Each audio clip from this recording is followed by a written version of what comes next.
Ini perkaranya ada, tersangka tidak ada. Perkara tidak ada, terpidana ada. Saya ulangi, perkaranya ada, tersangka tidak ada. Perkaranya tidak ada, terpidana ada. Ini fakta yang terjadi saat ini yang kita bahas ber-3 bulan, sudah masuk bulan ketiga. Mengapa demikian? Karena kita tidak taat pada pakem. Pak Dedi paham banget itu pakem. Kalau wayang itu ada pakemnya. Mengapa tidak taat? Pelajaran paling mendasar untuk seorang anggota Polri yang akan menjurus kepada reserse itu adalah apa definisi penyidikan? Agak teori sedikit. Definisi penyidikan itu adalah sesuai pada hukum acara kita. Serangkaian upaya penyidik untuk membuat terang suatu peristiwa, pidana apa bukan tentunya, dengan mengumpulkan alat bukti sehingga mengetahui pidana, kemudian menentukan siapa pelakunya. Nah, pakem ini dilanggar. Bagaimana dilanggar? Bukan kata saya loh. Terbukti pada pra-peradilan kemarin. Tangkap dulu orangnya, alat bukti dicari. Ya ini fakta, buktinya kalah. Jadi kalau tersinggung mau nyalakan saya, tidak. Kemarin buktinya ada, itu bukan kata saya. Ya faktanya. Kemudian yang kedua, kita melanggar pakem juga untuk yang paling mendasar dalam sekolah Polri bagian reserse. Mudah-mudahan ada polisi yang di sini, mudah-mudahan ada yang saya ngomong gini, bukan saya benci sama Polri, tidak mungkin. Dibunuh pun saya mau demi Polri yang telah membesarkan. Tapi cara mencintai Polri adalah dengan memberitahu kekeliruan, kemudian memberi jalan ini yang benar. Bukan dengan membabi buta, tidak ditunjuk jadi pembela Polri pun bela Polri. Ada di Konoha. Di Indonesia enggak, ditunjuknya kapan apapun membela, tapi belanya babi buta dengan cara besar-besaran suara. Wah, ini kan mudah-mudahan pengacara ini nggak ada. Jadi teori mendasar apa? Triangle evidence, tempat mencari alat bukti. Di mana itu? Di segitiga itu. Di situ ada korban, di situ ada saksi, di situ ada barang bukti. Oke, saya kembali ke laptop. Untuk kasus ini. Kasus ini, laporan polisi pertama di Polres Sumber. Sebutannya Sumber, tapi nama resminya Polres Bogor Kabupaten. Cirebon Kabupaten. Wilayahnya meliputi jembatan flyover di Talun itu. Laporan polisinya kecelakaan lalu lintas. Datanglah polisi ke TKP, mengumpulkan alat bukti. Di situ ditemukan 1 jenazah, 1 belum meninggal. Di situ ditemukan darah, di situ ditemukan sepeda motor dan lecet, stangnya bengkok, spabornya pecah. Kemudian di shockbreakernya juga lecet, lecetnya lecet berat. Kemudian helm jatuh, darah bertumpuk di situ. Saksi pertama melihatnya katanya kecelakaan, melaporlah ke bengkel di situ, beritahu yang namanya Oki dan Yayan. Dia melawan arah menemui itu sampai menunggu polisi datang. Setelah polisi datang, baru sorotor segala macam datang, jenazah yang hidup dan yang sudah meninggal dinaikkan ke mobil patroli, dibawa ke rumah sakit. Diproseslah sebagaimana proses, tidak perlu saya ceritakan di sini, sudah ada SOP-nya. Disimpulkan kecelakaan lalu lintas. Tas tuntas. Ya. Cirebon Kabupaten itu punya polisi sendiri, Polres sendiri, Polseknya sendiri, Kejaksaan sendiri, pengadilan sendiri disebut masyarakat setempat Polres Sumber. Udah tuntas. Dan laporan polisi tentang kecelakaan lalu lintas itu tidak pernah, saya ulangi lagi, tidak pernah dilimpahkan ke Polres Kota atau Ciko, tidak pernah juga diminta oleh Polres Ciko, tidak pernah juga ditarik ke Polda. Tuntas, korban ada, TKP ada, alat bukti ada, pisem ada. Nggak tahu bagaimana ceritanya, di Ciko ini nggak mau kalah, buat juga laporan polisi pembunuhan. Siapa yang lapor? Pak Dedi tahu, jangan tanya pada saya. Lah kalau saya buka di sini saya pun nggak bisa dituntut, kan? Memang laporannya ada. Kemudian laporan itu dari siapa?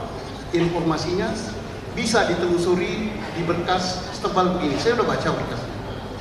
Tidak bisa mungkin yang lapor ngasih informasi namanya Aep, yang dilapori bapak itu, oleh bapak itu membuat laporan polisi rinci sekali, lengkap sampai nama. Ini agak ajaib juga laporan ini. Ya, karena tidak taat pada pakem, Pak Dedi, pakem pewayangan, mestinya ke teori penyidikan tadi, ada nggak peristiwanya? Untuk tahu ada tidak peristiwanya, ada nggak TKP-nya? TKP-nya tidak ada. Yang ada TKP itu di atas jembatan. Sudah selesai diproses. Nggak ada TKP di wilayah Cirebon Kota. Apa TKP?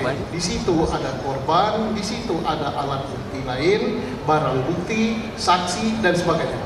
Nggak ada saksi yang mendengar yang katanya Aep. Ada 11 tersangka. Kalau tersangkanya 11 ditambah korban 2, berapa ini? 13. Kata Aep sepeda motornya 4. Coba bagi, sepeda motor 4 dibagi 13. Berarti satu sepeda motor ada yang 4 orang. Nah, masyarakat di situ tidak dengar bunyi sepeda motor yang kejar-kejaran. Di situ hujan dan di situ tanah, tidak ditemukan bekas sepeda motor. Tidak ditemukan juga darah. Demikian juga kondisi ini terjadi di SMP 11. Yang dilihat oleh Aep jaraknya berapa, Pak? Nah, beliau mengukur 150 meter, gelap, hujan juga. Dia bisa melihat orang yang tidak dikenal namanya, tapi tahu wajahnya. Ya itu ada security aja. Kemudian dia tahu warna sepeda motornya. Boro-boro warna sepeda motor, warna bajunya sendiri dia nggak tahu karena gelap. Tapi sepeda motor jarak 150 meter dia tahu. Tahu pula jenisnya. Warna motornya tahu.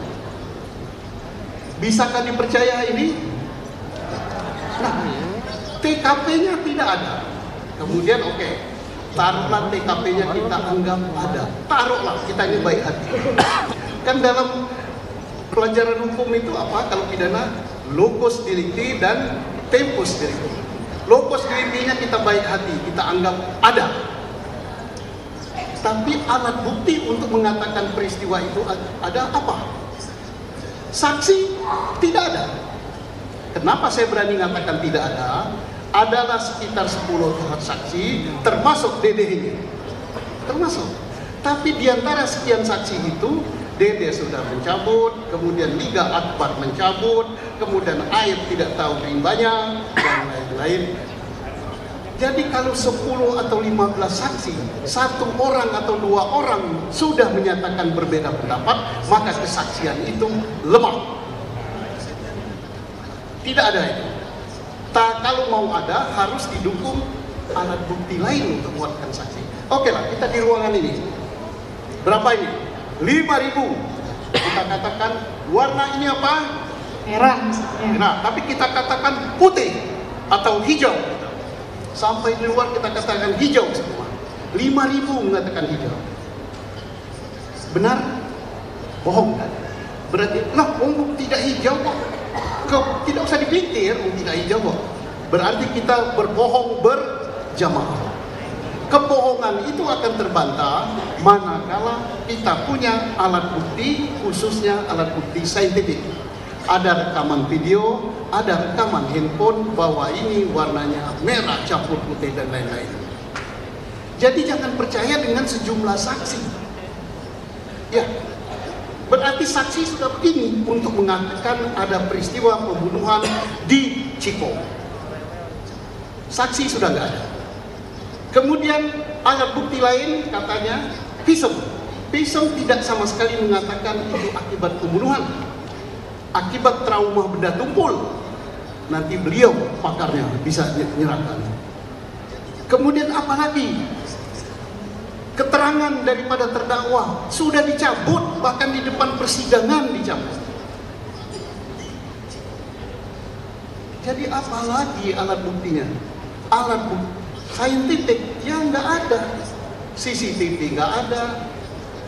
Nanti Pak Rizal, Profesor Rizal menjelaskan lagi, dari HP juga nggak ada, darah nggak ada, kemudian pisem sperma nggak ada. Ya kalau gitu, adakah peristiwa pembunuhan di kota Cirebon? Lah kalau tidak ada peristiwa berarti kita mengadili hantu. Ya kita bolak-balik unta hantu aja, ya nggak akan selesai. Tinggal cepat mana kiamat sama selesai perkara ini. Ya. Banyak pikiran beredar meracuni masyarakat Indonesia, termasuk meracuni orang pintar. Menurut saya percaya itu, saya duga itu pembunuhan. Apakah hukum di Indonesia, pelajaran hukum pidana itu adalah menurut saya dan saya duga? Bukan kan? Alat bukti yang kita pakai. Alat bukti satu sama lain harus bersesuaian. Bisa saja jumlah alat bukti itu kalau berapa di pasal 1845 taruhlah ketemu 9, yang akan dibuat pun sudah ketemu itu. Tapi tidak saling bersesuaian, maka itu tidak ada nilai. Oke, kembali kepada PK, mudah-mudahan Pak Hakim di Kayangan sana mendengar yang kami utus. Jangan kita terlalu nupum aja. Beliau sudah katakan, saya tepuk tangan pada PK. Apa tadi kata beliau? Hukum tertinggi itu apa? Keselamatan manusia. Ya, kalau 8 orang yang tidak bersalah masih di dalam penjara, itulah keselamatan manusia untuk mendapatkan keadilan. Itu hukum tertinggi. Peristiwa tahun 74 belum ada UHAM, masih zaman HIM. Ketua Mahkamah Agung pada waktu itu tahun 80-an Profesor Dr. Omar Senwaji. Beliau tidak ngumang nupum, tidak nanya pasal berapa di HIR, sengkon dan kata keluarkan. Masa tahun 2024 masih nupum? Tidak ada nupumnya itu bukan nupum. Alah, masuklah ke penjara itu 3 hari.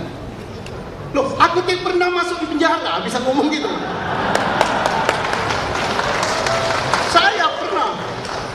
Saya 3 kali ditangkap. Di Bandung ini pernah ditangkap juga.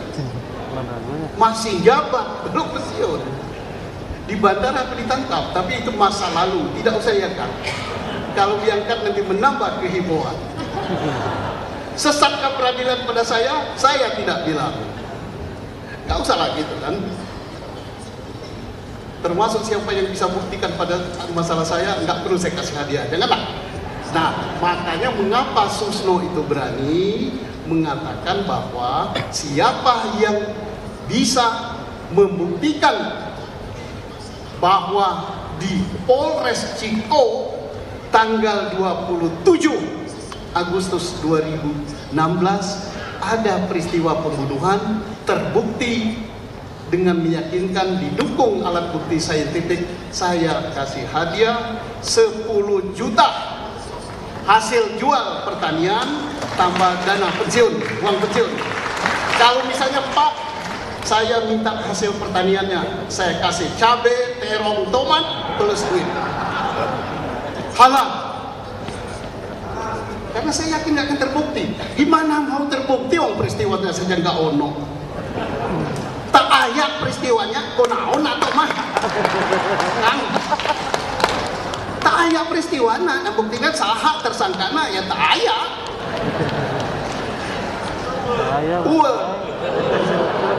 Dede, saya mau bicara, buat saya menghormati Anda, saya berdiri. Oke. Kita kasih mic ya ke Dede ya. Dede. Oke, dari teman panitia. Dede disumpah nggak waktu jadi saksi?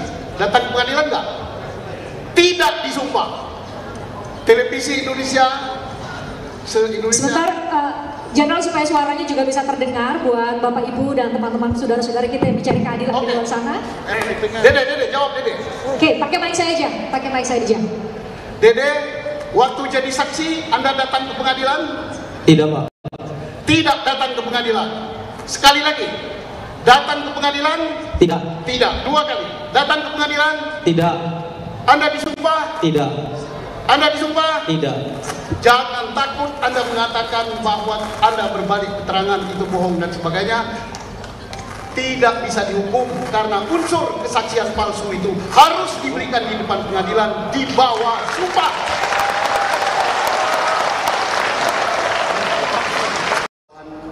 Mental ya. Kalau Polri-nya, organisasinya ya nggak usah dirubah. Harus. Dan itu perubahan sikap dan mental itu harus setiap saat. Bukan hanya kalau ada salah tangkap, kalau kalah pra-peradilan, bukan. Karena ilmu, pengetahuan, dan hukum itu berkembang.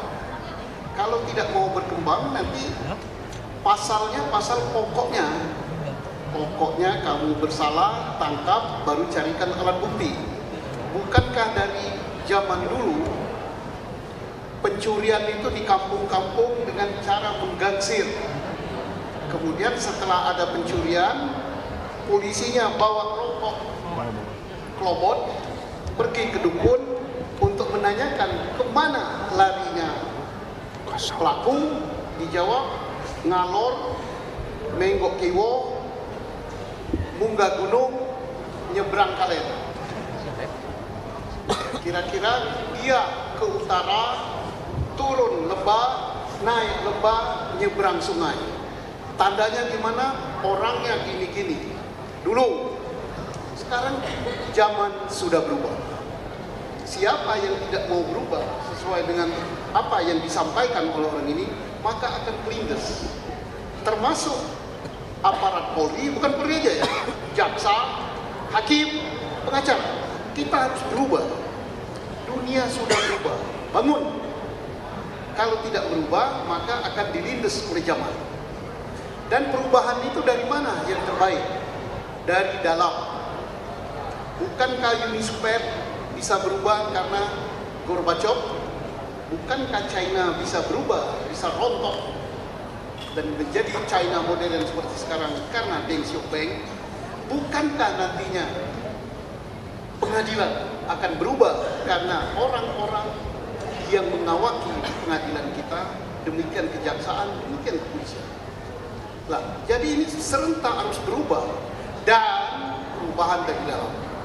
Saya ini sudah pensiun, masih juga suka diusili. Saya ini diusili, jangan dikira nggak diusili.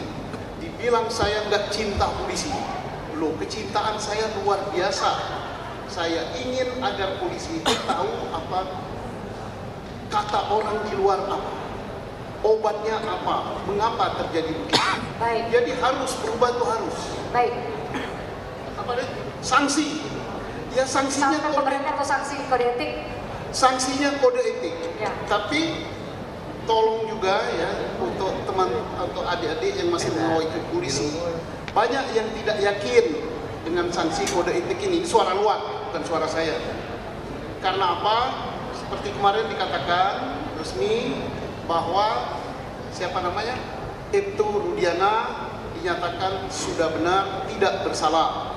Itu dari Humas Polri ya kalau nggak salah. Dan itu beredar di medsos. Nah, silakan dirasakan apa memang benar tidak bersalah, sehingga Pak Profesor Riza minta maaf kepada Pak Rudiana.